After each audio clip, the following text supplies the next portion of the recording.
விஜய் அவர்கள் என்ற ஒரு தாக்கம், விஜய் அவர்களுக்கு வாக்களித்த அத்துணை பேரும் யாரும் நாம் உதாசீனப்படுத்தக்கூடாது. அதே வேளையிலே இது ஏதோ ஒரு சுனாமி, மிகப்பெரிய ஒரு பேரலையெல்லாம் கிடையாது. மிகப்பெரிய ஒரு சுனாமி என்றால் இன்று தாவேகாவுக்கு கிட்டத்தட்ட 160 170 எம்எல்ஏக்கள் வந்திருக்க வேண்டும். விஜய் அவர்கள் என்ற ஒரு தாக்கம், அதைவிட தமிழ்நாட்டு மக்கள் எங்களுக்கெல்லாம் ஒரு மாற்றம் வர வேண்டும் என்ற ஒரு மனநிலையில் இருந்தார்கள். அருள் அவர்கள் சொன்னது போன்று விஜய் அவர்களுக்கு வாக்களித்த அத்துணை பேரும் யாரும் நாம் உதாசீனப்படுத்தக்கூடாது. காரணம், அவருடைய மனநிலை தமிழ்நாட்டுக்கு ஒரு மாற்றம் வர வேண்டும். அதை நாம் மதிக்க வேண்டும். அந்த தீர்ப்பை நாம் மதிக்க வேண்டும். இது மக்களுடைய தீர்ப்பு. அதே வேளையில் இது ஏதோ ஒரு சுனாமி, மிகப்பெரிய ஒரு பேரலையெல்லாம் கிடையாது.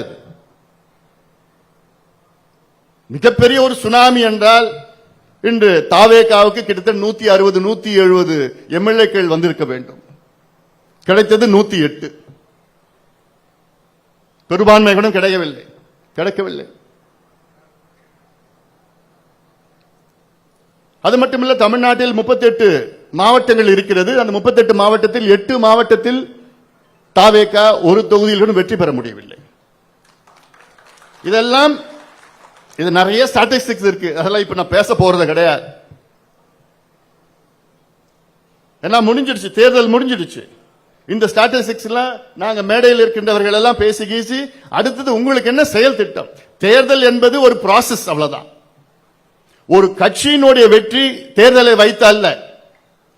ஒரு கட்சியினுடைய வெற்றி தமிழ்நாட்டு மக்களுக்கு நம்மால் என்ன செய்திருக்கின்றோம், நாம் அதுதான் முக்கியமான வெற்றியை நான் பார்க்கின்றேன். நம்ம கட்சி என்பது ஒரு கட்சி கிடையாது. நம்ம கட்சி என்பது ஒரு இயக்கம். கட்சியை தாண்டி நம் கட்சி இது ஒரு இயக்கம், இது ஒரு மூவ்மெண்ட், பீப்புள்ஸ் மூவ்மெண்ட், மக்களுடைய இயக்கம். மற்றதெல்லாம் கட்சி, நம்முடைய இயக்கம். சமூக நீதி அடிப்படையிலே தொடங்கப்பட்ட ஒரு இயக்கம், சோசியல் ஜஸ்டிஸ். இதுதான் நம்முடைய இலக்கு.